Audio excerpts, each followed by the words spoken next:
Alright, so coming back to this topic on whether you should do a transfer from OA to SA. Last video, I shared about the thing that not many people are able to hit that high annual income above 120,000, right?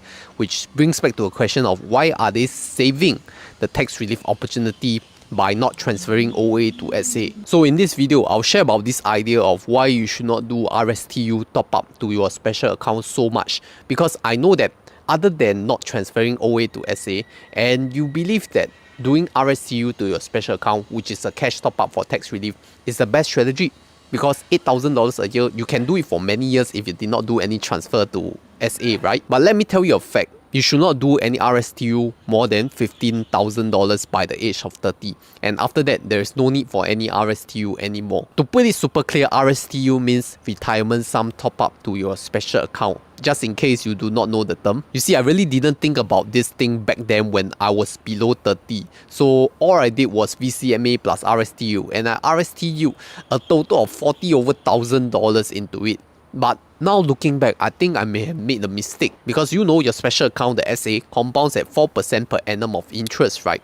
And if you were to lock in these funds for 25 years from 30 years old to 55, that's when you can withdraw CPF by right, if you reach the full retirement sum.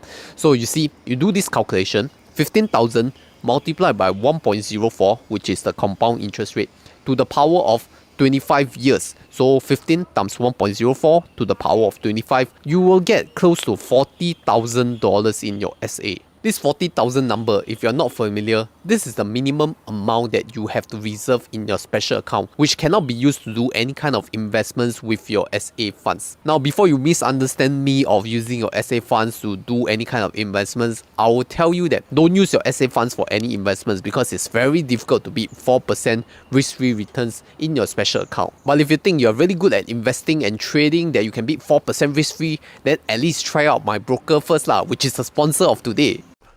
Moomoo Singapore sign-up promotion is finally back, because now they are back with 3 deposit tiers. For the first tier, you have to deposit $100 and you can get $2 cashback for a total of 10 days. So that is a total of $20 cashback. For the second tier, you have to deposit $2,000 with 2 buy trades, so you can get 1 Coca-Cola stock worth around 80 Singapore dollars. And for the final tier, you have to deposit 10,000 Singapore dollars and make 7 buy trades, and that would give you $108 of cash coupon. So you see, your rewards will differ depending on how much amount you deposited over the period, and that is a total of $208 if you fulfill all the conditions and do not withdraw your cash deposits for the stated period for each tier. Now, Moomoo SG is also one of the most competitive trading platforms out there, offering you US, Hong Kong and Singapore stocks, options, dividend stocks, funds like Moomoo Cash Plus, ETFs, and even their latest feature, which is foreign exchange trading, if you are that experienced enough. So sign up with my link down below or scan the QR code right here to get your Moomoo SG account today.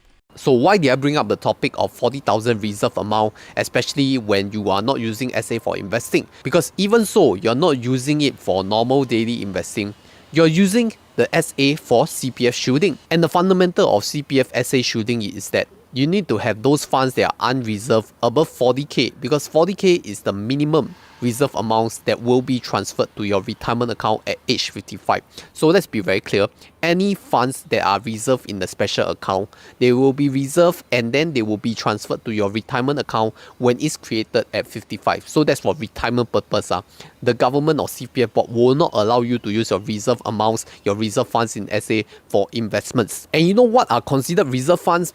Is your retirement sum top up to your special account. All those things, the cash top ups and the associated interest earned on these cash top ups, everything is considered reserve amount. So do you realize that the more RSTU to SA you do, the bigger is your reserve amount? And that is why the optimal RSTU to SA is only 15k at age 30. Then you don't do any more, because it will just compound to 40k over the years. So now let's do a fair comparison, right? What happens if you have 40,000 reserved in your SA account versus what would be the normal reserve amount if you have done the normal RSTU contributions? So we will assume that if you have not done any OA to SA transfer, that will be around 15 years of RSTU SA that you will do.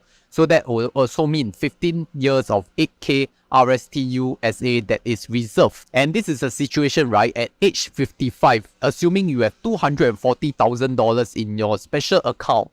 Okay, and the minimum reserve amount will be 40,000. So assuming you did not do any RSTU SA after 30, and then 40,000 is your reserve amount. So you take 240,000 minus 40,000, that will be 200,000, which is unreserved, which means it can be invested and hence execute your CPF shielding. But how about the other case, the normal reserve amount? Like I said, it was 15 years multiplied by 8K, right? And 15 multiplied by 8, that will be 120,000, which means this 120,000 cannot be invested, right? Because it is reserved, it is not suitable for investments, and hence 120,000 cannot be invested. That will mean 240,000 minus 120,000, which means only 120,000 can be invested and shielded, essentially half of that 240k. So you see, you compare the first example of 200k shielded versus 120k shielded, that's a difference of $80,000 in the shielded amount. And if you still don't understand the impact, let's take a little calculation. 80,000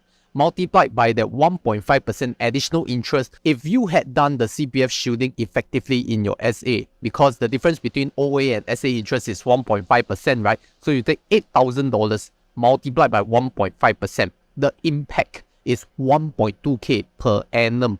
1.2k, that is $100 per month, you know, and that is just 1 year. Do you know that this shielding effect will last year after year? So 1 year 1.2k, 2 years 2.4k, subsequently you get the idea. So you tell me whether shielding is important or not. If shielding is really important to you, then what's the point of doing so much retirement sum top up to your special account? Because like I said, right, the reserve amount will go to the retirement account. It cannot be invested. When you are reaching 55 years old and you try to execute the CPF shielding strategy, you will only realize that the unreserved amount can be invested, and hence with that high amount of RSTU SA funds that you cannot invest, you cannot shield this amount. And this was essentially my mistake of doing so much RSTU in my earlier years, because you see, I RSTU SA over $40,000, which was a mistake on hindsight. I should have just done 15,000 and left it there before I was 30. So if I were to travel back in time again, I would tell myself not to do so much retirement sum top up to the SA.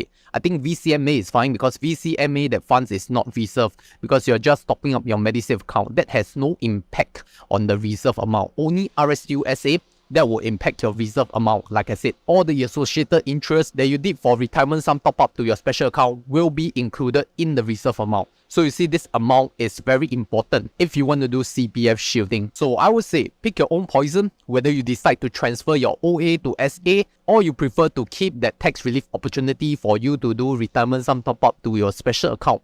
Which one will you choose? Now, I say already, if I go back in time, I will not do so much RSTU. I will just transfer OA to SA, and if not enough, I will just leave it there for the next few years. But maybe you have the other idea, right? You still want to get that tax relief because you don't care about CPF shielding.